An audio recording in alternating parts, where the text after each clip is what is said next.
Саламатсыздар, урматтуу кесиптештер. Биз сиздер менен жалпы PISA жөнүндө маалымат алабыз.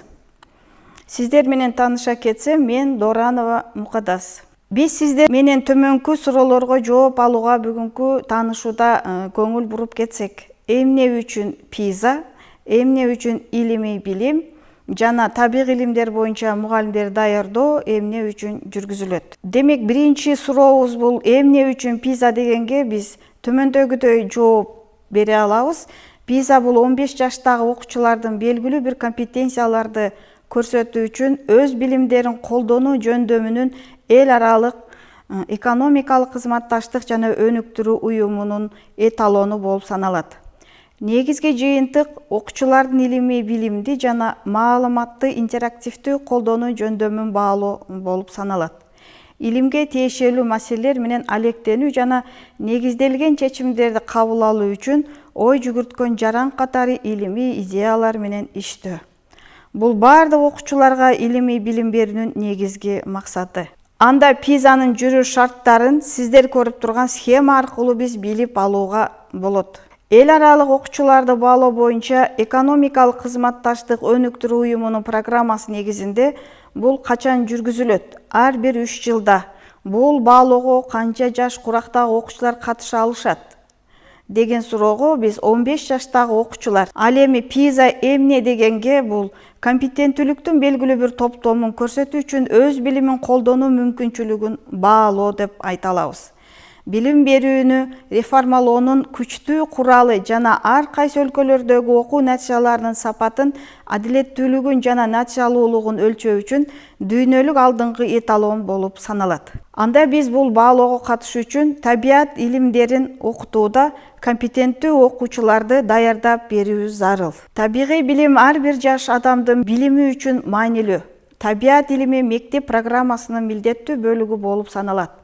Эми биз сиздер менен эмне үчүн табигый илим деген суроого жооп издесек, анда жаштарды илимий билимге маалымдуу, сынчыл ой колдонуучу болууга тарбиялоо, ар бир адам жашоосунда керек боло турган компетенцияларды калыптандыруу болуп саналат. Илимий билимдин мүнөзүн түшүнүү. Демек, биз илим эмнени түшүндүрөт жана илимий билимдүү адам кандай сапаттарга ээ болорун карап көрөлү. Илим бул чыныгы дүйнөнүн моделдерин жараткан, далилдерге негизделген тармак.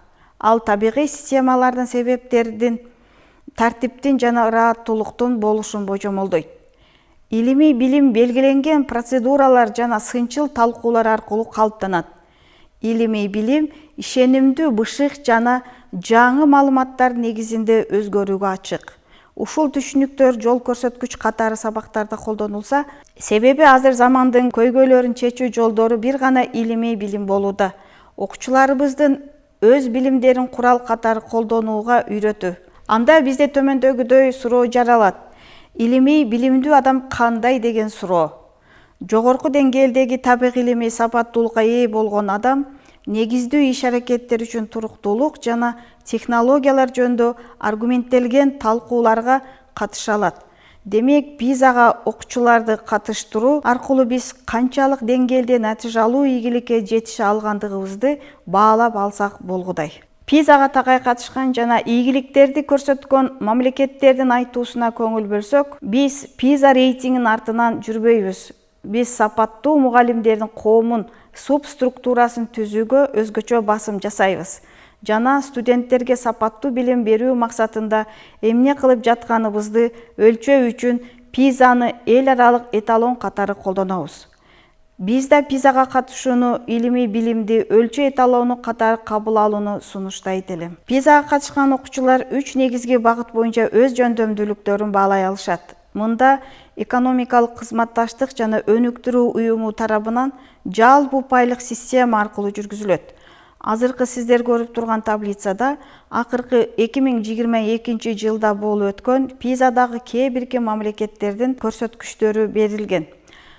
Мында 3 багыт же 3 функционалдуу сапаттуулуктардын упай аркылуу көрсөткүчтөрүн көрүп жатабыз.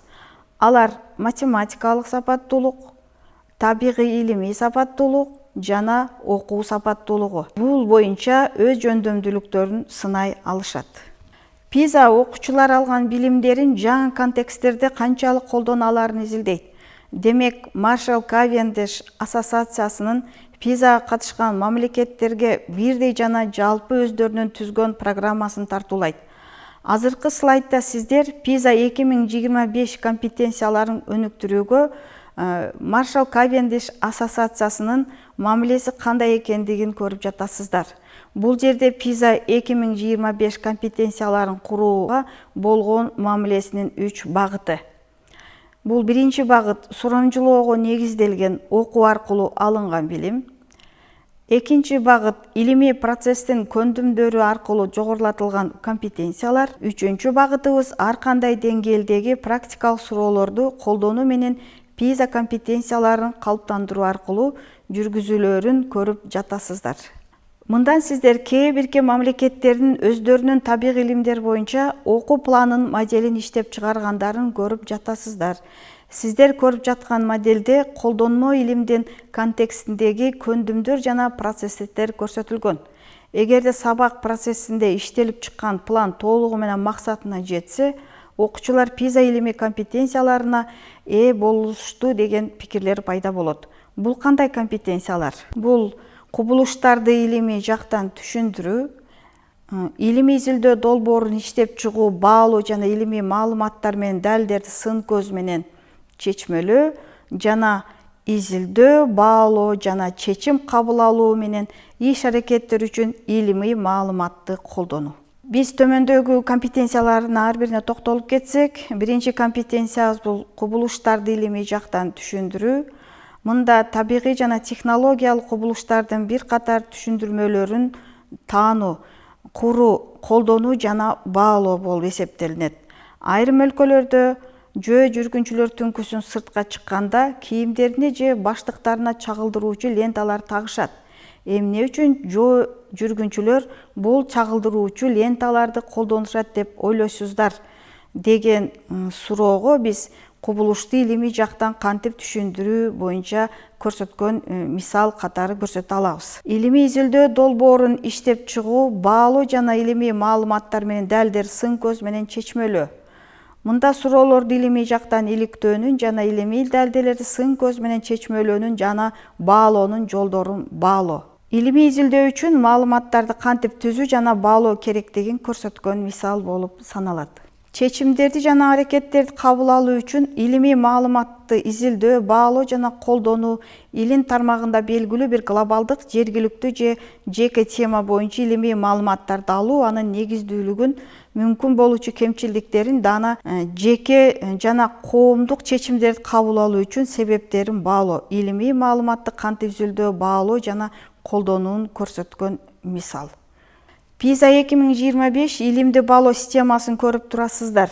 Мында контексттер билим жана илимий иденттүүлүктөр аркылуу окуучунун аткарган иш-аракетине көз каранды. Ушул иш-аракеттерди аткарууда окуучуда илимий компетенциялар калыптанат. Бул компетенциялар калыптанышына сиздер көрүп турган факторлордун да мааниси чоң. Бул кайсы факторлор экен? Бул биринчи билим. Билим бул мазмундук, процедуралык жана эпистемикалык болуп бөлүнүп кетет. Экинчи контекст инсандык, жергиликтүү, улуттук жана глобалдык болуп бөлүнөт. Ал эми илимий иденттүүлүк бул түшүнүктөр экологиялык маалымдуулук, коомго кам көрүү жана ушундай иденттүүлүктөр кирип кетет. Көңүл бурганыңыздар үчүн чоң рахмат.